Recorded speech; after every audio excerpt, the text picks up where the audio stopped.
I know you are in haste to go to the bill, and I think that's more important than my presentation, but let me speed it was good. Like my other colleagues, I have a longer statement that I'll just... It'll be put into the record. Thank you. It is indeed a great honor and privilege to get the opportunity to appear before you to discuss issues related to the state of democracy in Ethiopia. Since my colleague Judge Birtukan have spoken on the current state of democracy in Ethiopia in great detail, it would be more fruitful to concentrate my remarks on where we are heading. I must, however, first use this opportunity to thank the committee, particularly the chairman and the ranking member, for your unflinching support for the cause of liberty and democracy in Ethiopia, and for your efforts to secure our release from prison. When I met Congressman Smith in Addis Ababa after the first massacre in June, I told him the story of the continuous open surveillance by security forces that I and other CUD leaders were subjected to beginning immediately after the election. I told him the behavior of security forces during this surveillance. I told him about the insult, the occasional spitting in our faces, the wielding of loaded guns, and the direct and open threats on our lives. He first thought that this was simply an exaggerated claim by the opposition to tarnish the image of the government of Meles Zenawi. I remember him telling us that this cannot happen. No decent government could do this to a legal opposition. For him, it was simply unfathomable that a government that claims to be democratic could even think about doing such a barbarous thing in the 21st century. I asked him if he wants to see it in his own eyes, right there and then, by taking a 5-minute drive with me. He agreed, and he sent one of his aides with me for a few blocks ride. The minute we left the U.S. Embassy grounds, there they were. 2 cars full of plainclothes men without any fear of being seen but tailgating me wherever I go. The rudeness of the security guys was quite amazing to my guest in the car, but for me, that was the life I lived for 6 months till I was finally sent to prison in November. I heard later that the congressman, as promised, raised the issue with the Prime Minister and got the usual response, a complete denial. That is the arrogance of dictatorships that we have to live with on a daily basis. The effect of such form of government on the economy and on the fight against poverty was an issue that was given short shrift by aid agencies and international development institutions. I strongly believe then, and I passionately believe now, that the only way we could have a stable and prosperous Ethiopia that could be a source of stability in the region and a stable and reliable partner to the international community in the struggle against terrorism and extremism is by democratizing the country and providing basic liberty to its citizens. Mr. Chairman, I believe this link between good governance and economic development is by now incontrovertible. Even the World Bank is grudgingly acknowledging this issue. Last weekend's edition of Wall Street Journal featured an article titled The Secrets of Intangible Wealth by Ronald Bailey. And I quote, "Intelligible wealth, intangible wealth, the trust among people in a society, an efficient judicial system, clear property rights, and effective government boost the productivity of labor and results in higher total wealth. The World Bank finds human capital and the value of institutions as measured by rule of law constitute the largest share of wealth in virtually all countries. 80% of the wealth of rich countries and 60% of the wealth of poor countries is of this intangible type. Bottom line, rich countries are largely rich because of the skills of their populations and the quality of the institutions supporting economic activities. According to the regression analysis, the rule of law explains 57% of countries' intangible capital. Education accounts for 36. The U.S. scores 91.8 out of 100 on the rule of law index, and Ethiopia 16.4.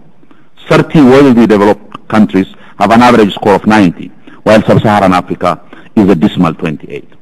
The World Bank's path-breaking Where is the Wealth of Nations study convincingly demonstrates that the mainsprings of development are the rule of law and good governance and good school systems. The big question that its researchers don't answer is, how can the people of the developing world rid themselves of the kleptocrats who loot their countries and keep them poor?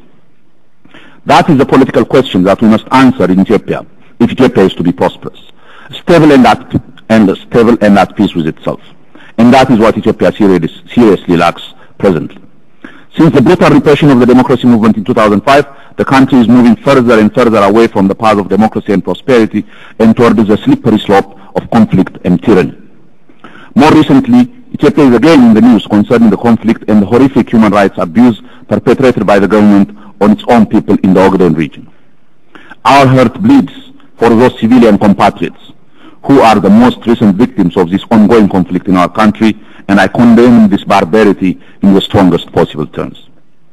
But I am afraid the Ogaden is but one manifestation of the escalation of conflict in various parts of the country, largely owing to the refusal of the government to address the political problems of the country in a peaceful and civilized manner. Currently, there is some kind of low-intensity guerrilla warfare in 8 out of the 9 regions of the country.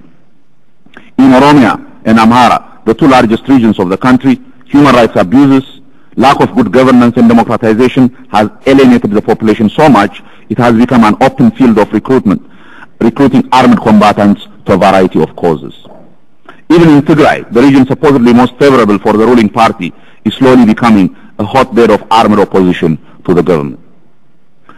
The broadening armed conflict in the country is fueled by the loss of hope among the population in the government's ability and willingness to find a peaceful, negotiated settlement to the country's political impasse. This was made amply clear to the public in the way the government handled the problems related to the 2005 elections. Unless otherwise something is done soon to reverse this frightening trend, I'm afraid our country will further plunge into a more intensified conflict with wider ramifications to the region's stability and the international community's wider interest in combating terrorism. Madam Chair, the political problem of Ethiopia is not complicated at all, as some suggest. In my view, it is really a very simple problem. The manifestations of the problem could be varied, but the source and essence of the problem is the same. Whether in Addis Ababa, Oromia, Amhara, Ogaden or Tigray, the issue is the same. It is the people's yearning for democracy. It is the fulfillment of the aspirations of the Ethiopian people to live in freedom and liberty. It is their natural urge to be ruled by a government they elected. They have amply demonstrated that they deserve such a system in the 2005 elections. All the other issues that are specific to the various regions, important as they are simply a variation on the same theme. If we address these issues of democratization and the rule of law that were clearly written in the constitution of the country in practice, if we do this through a peaceful, negotiated settlement on the mechanics of how to institutionalize it in practice, we would have addressed the greater portion of the country's development problems. I really believe the various opposition forces in Ethiopia, both armed and peaceful, are matured enough at this time to work towards this end and settle their political differences through the ballot box if the polls are credible and the institutions that ensure this are in place. What remains is to put enough pressure on the government to see that this is the only future for Ethiopia and that it should be a part of this future. The government must be and can be pressured to see this light and play a constructive role in ushering this new democratic and prosperous Ethiopia. Madam Chair, Ethiopia has always been a good friend to your country, and the relationship between our 2 countries has a long history. The Ethiopian people have a great admiration to the American people, particularly for their hard work, decency, and above all, their love to liberty.